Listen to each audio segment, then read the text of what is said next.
Hello guys, welcome to my channel. Today we are going to see how to fix incompatible software has prevented Roblox from running. Let's fix it guys. Go to search menu and type Roblox. Right click on the Roblox player and select open file location. Again right click on it and select open file location.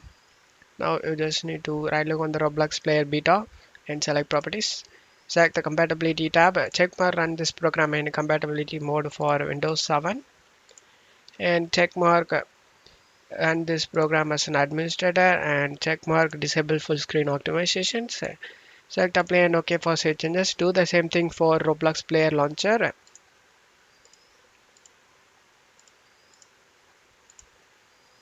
After that you just need to copy this file path just like this and close stuff here. Go to search menu and type allow an app through Windows firewall. Click on open it. Select change settings, select allow another app, select browse and now paste the path we copied and press enter. Select the Roblox player beta and select open and select add. After adding the Roblox game client, check mark both the boxes and select OK to save changes. Now your problem should be fixed. And that's it for today's video guys. Give me a like and subscribe. Thank you.